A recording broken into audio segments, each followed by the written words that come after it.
I think this is probably quite an interesting state as well that I think, Erin, do you want to talk more to this one? Yeah, so since, end of tax season, we have been working with a number of CPA societies, and recently on our Indiana CPA Society webinar, over 50% of the accountants told us that, their farming clients aren't budgeting at all. So, there is a need there, a necessity, and it's sort of being neglected. Like we touched on, this isn't just a statistic, and this, of course, is just with, our attendees from this webinar, but it is evident in other conversations we've had. It truly is an untapped opportunity. On one hand, it is a massive chance for farmers to finally, be proactive and get a better grip on their financial performances. But on the other hand, it really is a significant opportunity for you all to, again, be a part of that farming team and step in to provide this, much needed support, deliver high value services, and directly grow your own business.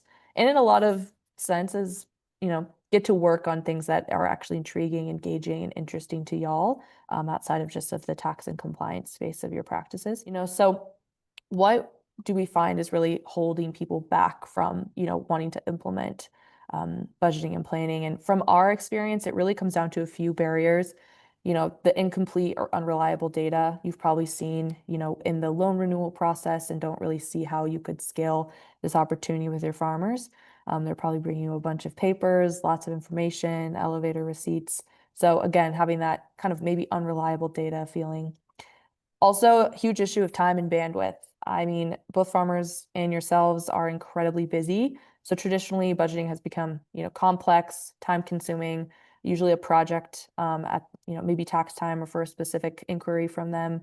So it just feels really daunting to want to implement an actual service line or add, small planning or budgeting to what you're already offering to them. Thirdly, again, not knowing where to begin. Farmers might feel themselves that, they lack the financial expertise or feel that their current budget is enough for them.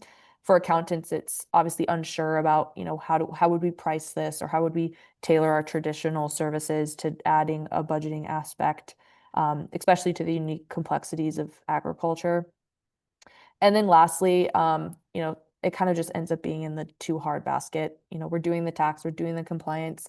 Maybe we're producing a small, budget for them, but it's maybe too difficult with our generic systems to implement something at scale. I guess, Paul, where have you seen people really neglecting or, being shy to incorporating this type of service offering if really there is such a necessity for it? Yeah, I think, again, there is no one correct answer on that. I find even large farm operations sometimes don't do a good job of budgeting. And then I find smaller farm operations that do a great job of budgeting. So there is not a one size fits all for whether they're doing a budget or not doing a budget. I think your listing of the common barriers, certainly those are definitely going to be the top ones that come to mind. So essentially we have to sort of break down those barriers if we can, and try to help them understand. And for me, it is that management tool. I want farmers to understand that if you do a good job of using the budget, especially on a prospective basis, not a reactive basis, but a prospective basis, it's going to be a great management tool for you to understand where your business is at and where it's going to go. Yeah, exactly. Exactly. So what we're really seeing then is, up to 50% of farmers really are not doing it at all. So huge missed opportunity from the farmer and the advisor.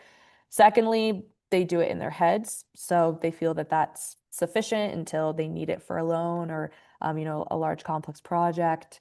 Or, you are doing it, but it's in pretty complex spreadsheets. It's being passed between the whole entire farming team, or maybe there's a disjointment between the farmer and the advisor, and there's edits, you don't trust the data coming through. But ultimately, none of these approaches really would allow you to be able to scale this and provide this as an actual service offering, and become meaningful at scale.